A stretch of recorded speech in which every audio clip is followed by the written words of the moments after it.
अब आपको बताती हूँ किस तरीके से इजराइल का हमास को एक बड़ा झटका देखने को मिला है, जहां आतंकी अकरम अबू मादी को मार गिराने का दावा कर दिया गया है। इजराइल हमास पर लगातार हमलावर है और एक बार फिर से इजराइल की तरफ से हमास को एक बड़ा निशाना बनाया गया है। आतंकी अकरम अबू मादी को मार गिराने का दावा किया गया और ये सब कुछ दक्षिणी गाजा में हुआ, जहां इजराइल ने एयर स्ट्राइक की।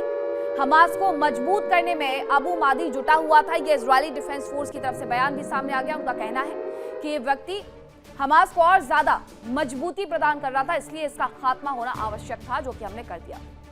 गाजा पट्टी एक छोटी सी जगह, इसे लेकर के भी यही कहा गया था कि इजराइल ने अगर यहाँ पर एयर स्ट्राइक करनी शुरू की है तो वो उसे खत्म कर देगा। खत्म कर भी दिया, लेकिन हमास पूरी तरीके से अभी तक मिट नहीं पाया। इसीलिए इजरायली डिफेंस फोर्स वहां पर अभी भी ऑपरेशन करते हुए नजर आ जाती है। उनके टैंकर्स अभी तक वहां पर मौजूद हैं और इजरायली डिफेंस फोर्स ने इस बार एक और बड़ा झटका हमास को जरूर दे दिया है, आतंकी अकरम अबू को मार गिरा करके। वहीं एक और बड़ी खबर आ रही है कि हमास पर नेतन्याहू का बड़ा बयान सामने आया है। उन्होंने कहा है कि गाजा के करीब 70% हिस्से में इजराइल मौजूद है। यही मैं आपको बता रही थी कि अभी भी गाजा अंदर तक घुस करके ऑपरेशन कर रहा है और 70% हिस्से में इजराइल मौजूद है। ये नेतन्याहू खुद स्वीकार कर रहे हैं। हमास का दम घोट रही है इजरायली सेना। नेतन्याहू ने कहा कि हमास के प्रमुख नेताओं में से एक को और हमने मार दिया है। तो ये पूरी स्थिति बनी हुई है हमास और इजराइल के बीच में, यानी कि गाजा और इजराइल के बीच में, जहां गाजा को रीबिल्ड करने का प्रयास किया जा रहा है। उसके लिए बाकायदा एक बोर्ड बनाया जा रहा है, तो दूसरी तरफ तहस नहस किया जा रहा है नेतन्याहू की तरफ से।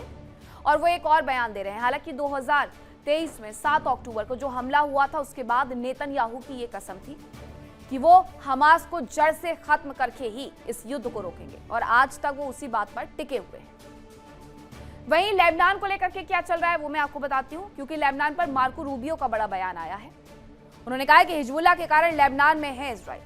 चलिए, माना तो सही अमेरिका ने इस बात को कि इजराइल इसलिए वहां पर ऑपरेशन कर रहा है क्योंकि हिजबुल्लाह है वहां पर, वरना अमेरिका तो दबाव बना रहा है कि इजराइल को वहां से पीछे हट जाना चाहिए।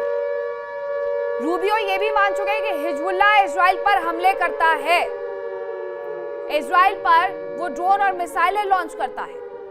इसीलिए बार बार इजराइल की तरफ से लेबनान में कार्रवाई देखने को मिलती है। अगर ये बात ये मानते हैं तो एमओयू में फिर हस्ताक्षर करके क्यों आ गए कि हाँ, लेबनान में कोई हमला नहीं होगा इजराइल की तरफ से, जबकि इजराइल कह रहा है कि हम हिजबुल्लाह को नहीं छोड़ेंगे अगर वो हमारे यहाँ पर तबाही लेकर के आएगा।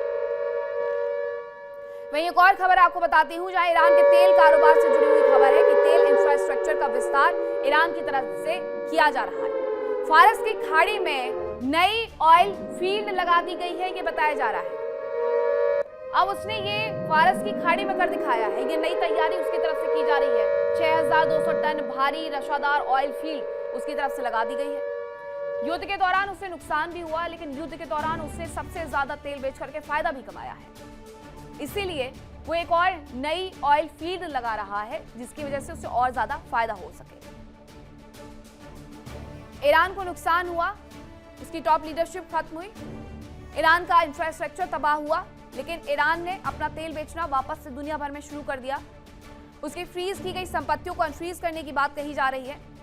उसे रीबिल्ड करने के लिए ईरान को 300 अरब डॉलर मुहैया करवाने की बात तक की जा रही है। यानी ईरान की इस पूरे युद्ध के दौरान बल्ले ही बल्ले रही है। देखिए इंडिया डेली 24/7 अब आपके स्मार्ट टीवी पर। इंडिया डेली मौजूद है सभी डिजिटल प्लेटफॉर्म पर लाइव और लगातार। इंडिया डेली 24/7 हर दिन राष्ट्र को समर्पित।